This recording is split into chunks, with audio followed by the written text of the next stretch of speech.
আজকে থেকে প্রায় 1450 বছর আগে আমরা একটা সমাজ দেখেছিলাম, যে সমাজটাকে আমরা বলতাম আইয়ামে জাহিলিয়াত। আইয়ামে জাহিলিয়াত অর্থ হচ্ছে অন্ধকারাচ্ছন্ন দিন। এই কথাটা এখনকার সেকুলার সমাজে বা ইসলাম বিরোধী শিবিরে একটা গালিতে পরিণত হয়েছে, আইয়ামে জাহিলিয়াত।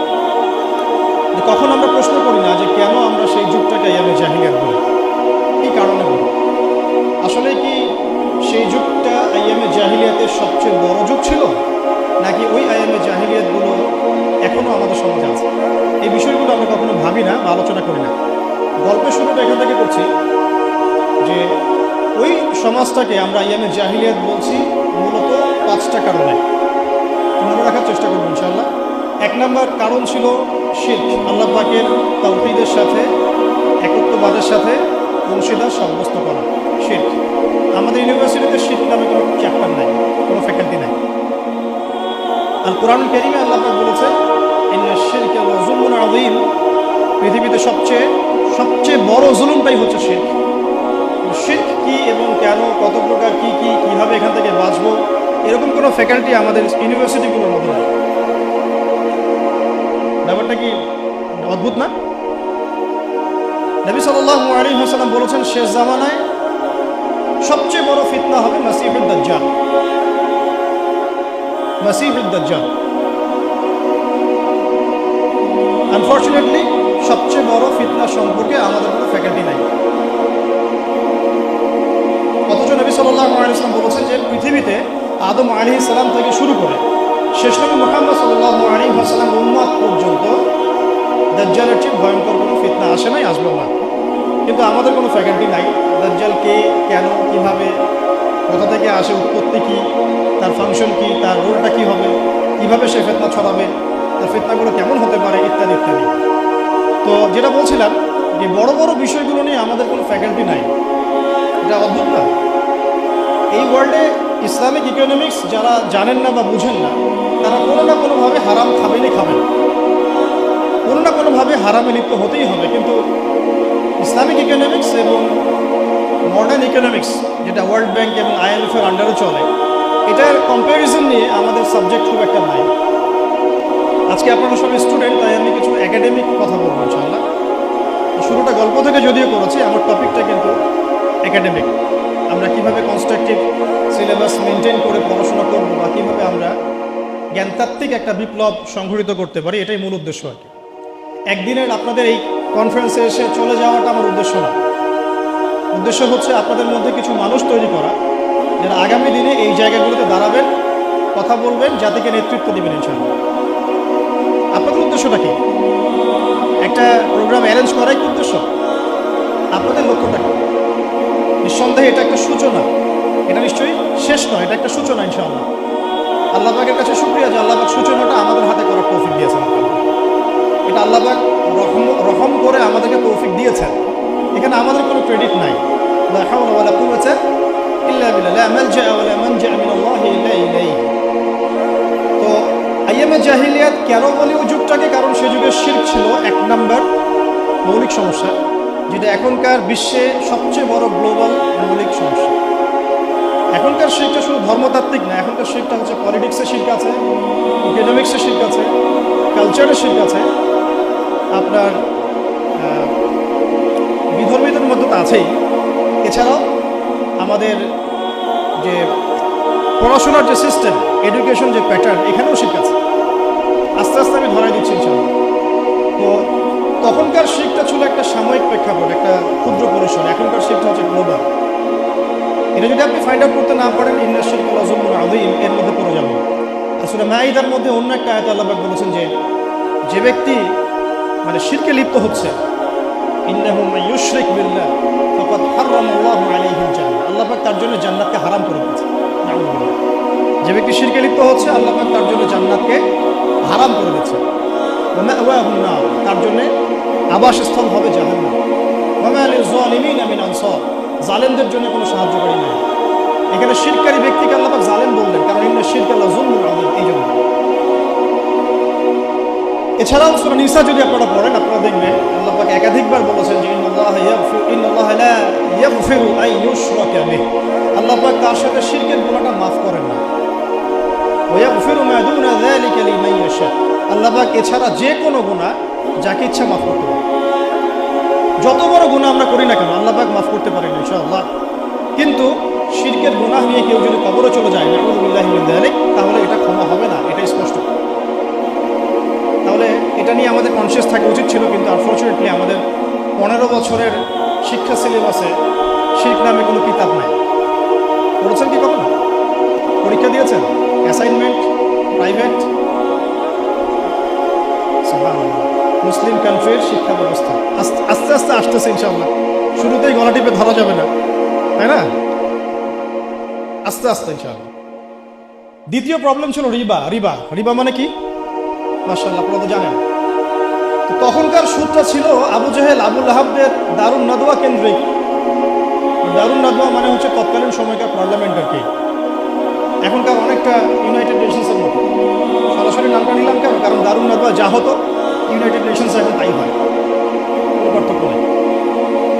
তো দারুন নাদওয়া কেন্দ্রিক অর্থনৈতিক একটা ব্যবস্থা ছিল। তো সেখানে মূল ভিত্তিটা ছিল রিবা। আর এই রিবা ছিল কয়েকটা সেক্টরে, মানে কয়েকটা প্রকারভেদ ছিল এখানে। কিন্তু এখনকার গ্লোবাল যে রিবা, এখানে এত প্রকারভেদ আছে যেটা বোঝাতে হলে আপনাকে একদিন একটা ফুল ডে সেমিনার করতে হবে অনলি অন রিবা। এত ক্যাটাগরিজ আছে, এত প্রকরণ আছে, যেটা আমি 2 ঘন্টায় করে শেষ করতে পারবো না। সারাদিন সময় লাগবে, 3-4টা সেশন লাগবে। এমনকি ঈদের আগের দিন আপনারা যে টাকাগুলো কিনছেন, বেশি টাকা দিয়ে কচকচা টাকা নিচ্ছেন, এর মধ্যে রিবা আছে। যে পেপার মানিটা আপনার মানি ব্যাগের মধ্যে আছে এখন, এখানেও রিবা আছে। যে মনিটরি সিস্টেমটার মধ্যে আমরা আমাদের সেন্ট্রাল ব্যাংকগুলোকে ফাংশন করেছি, এর মধ্যে রিবা আছে। যে ওয়ার্ল্ড ব্যাংক থেকে লোন নেওয়ার জন্য আমরা উঠে পড়ে লেগেছি, এর মধ্যে রিবা আছে। যে ইলেকট্রনিক মানি আপনি বায়বীয়ভাবে পাস করছেন, এক্সচেঞ্জ করছেন, কেনা বেচা করছেন, এর মধ্যে রিবা আছে। রিবার এত ক্ষেত্র আছে যেটা আসলে সংক্ষিপ্ত সময় বোঝানো সম্ভব না। শুধু এতটুকু বলবো, ওই জামানার রিবা ছিল একটা নির্দিষ্ট ক্ষেত্র বিশেষে। এখনকার রিবা হচ্ছে পুরো গ্লোবাল ইকোনমিক সিস্টেমটাই দাঁড়িয়ে আছে অন দ্য বেসিস অফ রিবা। আল্লাহ পাক আমাদেরকে বোঝার তৌফিক দান করুন। আর আপনারা খুব ভালো করেই জানেন রিবা এর 70 বা 73টা পাপের শাখা আছে। তার সবচেয়ে নিচের শাখাটা কি? নিজের মাকে বিয়ে করা। আমরা সবাই কম বেশি নাউযুবিল্লাহি মিন যালিক এই পাপের সাথে সম্পৃক্ত। আর সবচেয়ে মজার ব্যাপারে দেখেন, আমাদের এই 15-20 বছরের যে এই এডুকেশন সিস্টেম, মানে প্যাটার্নটা আমাদের এখানে the comparison between Islamic economics and world economics এমন কোনো সাবজেক্ট আপনার নাই আছে? 15 বছরে পড়েছেন ভাই? অনেস্টলি বলেন, আপনারা যেখানে বসে আছেন, আমিও একসময় ওখানে বসেছি আমরাও। এই সিলসিলাটা কিন্তু আমরাও পার করেছি, এসএসসি, এইচএসসি, অনার্স, মাস্টার্সের ব্যাপারে। এই পুরো 15 থেকে 16 বছরে বা আরও বেশি 18 বছরে the comparison between Islamic economics and the world economics এরকম কোনো সাবজেক্ট আমরা পড়ি না। শিরকের উপর কোনো সাবজেক্ট আমরা পড়ি নাই। দাজ্জাল তো আলোচনাই নাই, এটা তো মিম্বর থেকে উঠে যাচ্ছে আস্তে আস্তে। ইনস্টিটিউশন এটা কীভাবে আলোচনা হবে? 2-4 জন যারা কথা বলে এদেরকে মানুষ পাগল মনে করে, একটু পাগল মনে করে। আর কোনো সাবজেক্ট পায় না, এগুলো সাবজেক্ট নিয়ে কথা বলতেছে। অথচ ওয়ার্ল্ডের সবচাইতে ভাইটাল সাবজেক্ট হচ্ছে দাজ্জাল। জেরুজালেম থেকে যে খেলাফা সারা ওয়ার্ল্ডে কায়েম হবে সামনে, এটার প্রথম আদু মানে শত্রু হচ্ছে দাজ্জাল নিজেই। তার সাথেই ব্যাটলটা হবে। তাকে হত্যা না করা পর্যন্ত জেরুজালেম থেকে সারা ওয়ার্ল্ড ওয়াইড ইসলামিক খেলাফা বা ইসলামিক শাসন ব্যবস্থা বাস্তবায়িত হবে না। তাহলে আমাদের সবচেয়ে বড় এনিমির সাথে আমাদের বোঝাপড়ার জন্যে তার সম্পর্কে তো জানাশোনার দরকার ছিল একটু, নাকি? শত্রু সম্পর্কে যে জানে না, সে কি শত্রুকে ডিফিট করতে পারবে? বরং সে ডিফিটেড হবে। এটাই হয়ে আসতেছি আমরা। আপনারা আরবের চিত্রগুলো একটু দেখেন কি হচ্ছে। ইশারা দিলাম, বাকিটা আপনারা বুঝে গেছেন। 3 নাম্বার প্রবলেম ছিল মাদক। মনে থাকবে তো ইনশাল্লাহ? 1 নাম্বারটা কি ছিল? 2 নাম্বার 3 নাম্বার খামর মাইসির, মাদক এবং জুয়া। মানে এখন বললাম মাদক, এই মাদক আর জুয়ার এই প্রবলেমটাকে আপনি যদি একটু গ্লোবালি এখন মিলান, বলেন এটা কি বেড়েছে না কমেছে? শুধু একটা নির্দিষ্ট ক্ষেত্রে আছে মক্কার মধ্যে না সারা ওয়ার্ল্ডে? এই যে এখন ফোনে ফোনে জুয়া, ফোনের মধ্যে জুয়া, বাইরে জুয়া, আইপিএলে জুয়া, বিপিএলে জুয়া, ক্রিকেটে জুয়া, ফুটবলে জুয়া, সব জায়গায় জুয়া চলছে। ইভেন ফোনের মধ্যেও জুয়া, অনলাইনেও জুয়া, রাইট, অনলাইনেও জুয়া। আর মাদকের কথা বাদ দিলাম, আগে তো না হয় মানুষ কিছু মাদক খেয়েছে, যেই মাদক সম্পর্কে আল্লাহ পাক সার্টিফাই করেছে যে ওই মাদকের মধ্যে কিছুটা কল্যাণ আছে। একটা পরে দেখেন সূরা বাকরায় আছে, ইয়াসআলুনাকা আনিল খামরি ওয়াল মাইসির, তারা তোমাকে খামর এবং মাইসির সম্পর্কে জিজ্ঞাসা করে। কুল ফীহিমা ইসমুন কাবীর ওয়া মানাফিউ লিন-নাস, বলো সেখানে যা আছে তার বেশিরভাগই হচ্ছে নোংরামি, পাপ, খারাপ, কিন্তু কিছুটা উপকারিতা আছে। এটা কিন্তু কোরআনে আছে। এখনকার মাদকগুলো এত ডেঞ্জারাস যে আপনাকে হিপনোটাইজ করে ফেলতে পারে। এমনও মাদক বের হয়েছে যেটা খাওয়ার প্রয়োজন নাই, শুধু তার দিকে যদি একটু ফু দেয়, উপাদানটা দিয়ে একটু ফু দেয়, সে অলরেডি হিপনোটাইজ হয়ে যাবে। সে নিজেই তার চেইন, সোনা দানা, মানি ব্যাগ বের করে দিয়ে দিবে। এটাও একটা ওয়ান কাইন্ড অফ মাদকের মধ্যে। তো এখন এটা গ্লোবাল সমস্যা। আমি আপনাদেরকে বোঝাতে যাচ্ছি যে কম্প্যারিজনটা বেশি বেশি দরকার, যে আমরা কি আসলে আইয়ামে জাহিলিয়াত থেকে বের হতে পেরেছি কিনা। গল্পটা একটু ছোট হলেও মেসেজগুলো অনেক ডিপ। 3 নম্বর হচ্ছে, এটা 3 বললাম না, 4 নম্বর হচ্ছে নারী জাতির অবমাননা। এটা ছিল আইয়ামে জাহিলিয়াতের সুন্নাত। সুন্নাত মানে আদর্শ, এই জন্য বললাম সুন্নাত। আইয়ামে জাহিলিয়াতের সুন্নাত, মেয়েদেরকে জীবন্ত কবর দেওয়া হতো। এখনও দেখা যায় গর্ভে মেয়ে বাচ্চা এসেছে, এটা শুনলে অনেকেই বাচ্চাদেরকে পেটেই মেরে ফেলছেন। যদিও বাংলাদেশ মুসলিম কান্ট্রি বলে সংখ্যাটা অনেক কম, কিন্তু আমাদের পার্শ্ববর্তী রাষ্ট্রে এর সংখ্যা অনেক বেশি। মেয়েদের বৈবাহিক অধিকার দেওয়া হতো না, সম্পত্তির অধিকার দেওয়া হতো না। এখন বা এটা কোথায় হচ্ছে? বিবাহ বহির্ভূত সম্পর্কে এখনকার সমাজ জর্জরিত।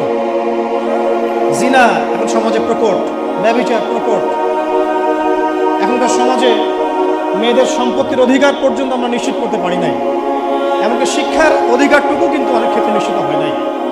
আর তারা যদি শিক্ষা অর্জন করতে ঘরের বাইরে আসে, তাদের নিরাপত্তা কিন্তু নিশ্চিত হয় নাই। হয়েছে কি? ধর্ষণ কি বেড়েছে না কমেছে? আপনারা সবাই সাক্ষী। এগুলো আদম শুমারির মতো যদি কোনো সতীত্ব শুমারি করতে পারে বাংলাদেশে কেউ, সে দেখবে যে বাংলাদেশে অনার্স পড়ুয়া বহু ছেলে মেয়ে অনার্স শেষ করার আগেই তাদের সতীত্ব নষ্ট করে ফেলছে। এছাড়া টিজিং তো আছেই, অ্যাবিউজিং তো এগুলো তো আছেই। তো নারীর অবমাননার বিষয়গুলো যদি বলতে শুরু করি, এটা আলাদা সেশন লাগবে। এটা আপনারা সবাই বুঝতে পারছেন যে আমরা ওই দুষ্টচক্র থেকে বের হতে পারি না। 4 নম্বর এটা হলো। 5 নম্বর হচ্ছে গোত্রীয় হানাহানি। আর কি গোত্রীয় হানাহানি, কনফ্লিক্ট, বিভিন্ন ব্যাটল হতো গোত্রে গোত্রে।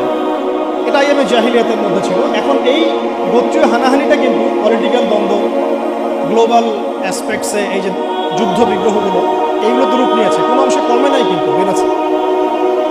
নবী সাল্লাল্লাহু আলাইহি ওয়াসাল্লামের পুরো যুগে এই 23 বছর যদি আমরা হিসেব করি, দেখব যত ব্যাটল হয়েছে সব মিলে মোটামুটিভাবে 2 থেকে 3 হাজার মানুষ হয়তো মারা গেছে। আল্লাহু আ'লাম বিসসাওয়াব, আল্লাহ ভালো জানে। এখনকার হিস্ট্রিগুলো যদি পড়েন, ভিয়েতনাম যুদ্ধে কতজন মানুষ মারা গেছে। যখন চাইনিজদের মধ্যে কনফ্লিক্টটা হয়েছিল মাও সেতুংয়ের সময়, তখন কতজন মানুষ মারা গেছে।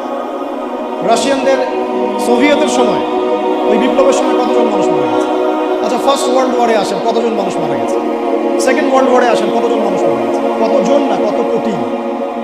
কতজন না, সংখ্যাটা কিন্তু কত কোটি। এটা ছিল ইংল্যান্ডের ওয়ার্ল্ড অর্ডার।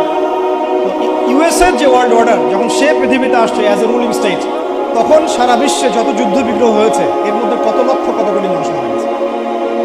সবচেয়ে বড় কিলার স্টেট পৃথিবীতে এটা, যেটার সাথে বন্ধুত্ব করার জন্য আমরা উঠে পড়ে লেগেছি এখন। আর আমি একটা জিনিস সতর্ক করতে চাই আপনাদেরকে, যে ইয়াজুজদেরকে তাড়িয়ে দিয়ে মাজুজদেরকে মাথার উপরে নিয়ে আসবেন না। ইশারা দিয়েছি, এটা রূপক অর্থে বলেছি। আবার এটা মনে করবেন না যে এটাই মাজুজ, এটা জুলকারনাইনের সেই ইয়াজুজ মাজুজ না, আমি রূপক অর্থে বলেছি। কারণ ইয়াজুজ আর মাজুজের ফাংশন কি? ইন্না ইয়াজুজ ওয়া মাজুজ মুফসিদুনা ফিল আরদ। হে যুলকারনাইন, আমাদের জন্য একটা দেয়াল নির্মাণ করে দাও, কারণ ইয়াজুজ আর মাজুজ আমাদের জমিনে ফাসাদ সৃষ্টি করছে। ইউফসিদুনা ফিল আরদ, ইউফসিদুন, তারা ফাসাদ সৃষ্টি করছে, ফাসাদ, ফিতনা, ফাসাদ। তো এগুলো কি ফাসাদ না? তার মানে সারা ওয়ার্ল্ডে যারা ফিতনা এবং ফাসাদ ছড়িয়ে বেড়ায়, তারা কোনো না কোনোভাবে ইয়াজুজ আর মাজুজের ফিতরত বা খাসলত লালন করে। ফিতরত, খাসলত সরাসরি না হলেও ওই আদর্শ লালন করে। সতর্ক করতে চাই যে ইয়াজুজের পরিবর্তে কোনো মাজুজকে আমরা যেন মাথার উপরে না নিয়ে আসি।